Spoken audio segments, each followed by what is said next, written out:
Travel, they say, improves the mind, an irritating platitude, which frankly, entre nous, is very far from true.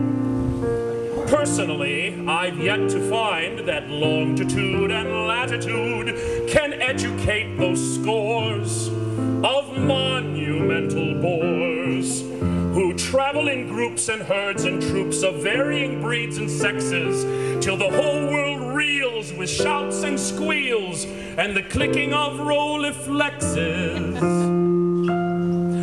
Why do the wrong people travel, travel, travel when the right people stay back home? What compulsion compels them, and who the hell tells them to drag their bags to Zanzibar instead of sitting quietly in Omaha? The Taj Mahal and the Grand Canal and the sunny French Riviera would be less oppressed if the Middle West would settle for somewhere rather nearer.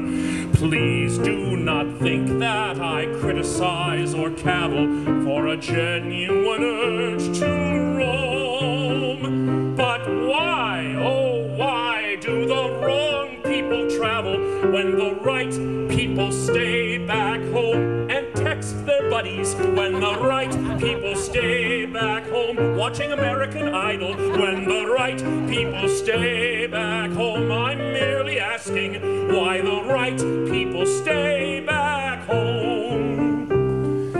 Just when you think romance is ripe, it rather sharply dawns on you that each sweet serenade is for the tourist trade. Any attractive native type who resolutely fawns on you will give as his or her address American Express. There isn't a rock between Bangkok and the beaches of Hispaniola that does not recoil from suntan oil and the gurgle of Coca-Cola. Why do the wrong people travel, travel, travel when the right people stay back home? What explains this mass mania to leave Pennsylvania and clack around like flocks of geese, demanding dry martinis on the Isles of Greece? In the smallest street where the gourmets meet, they invariably fetch up, and it's hard to make them accept a steak that isn't served charred and smeared with ketchup.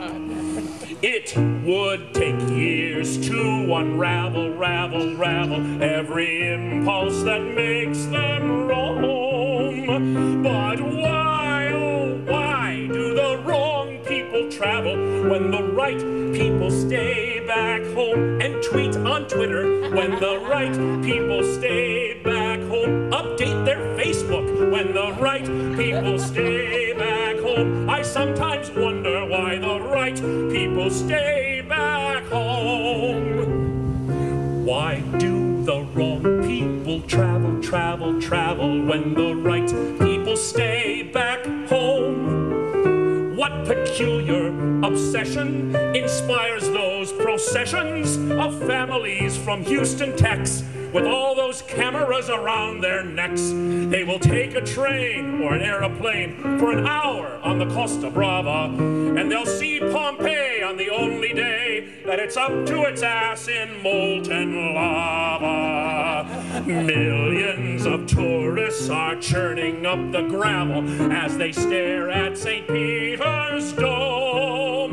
But why, oh why, do the wrong people travel when the right people stay back home and watch Food Network when the right people stay back home and squeeze your ShamWow? Why the right people stay back home?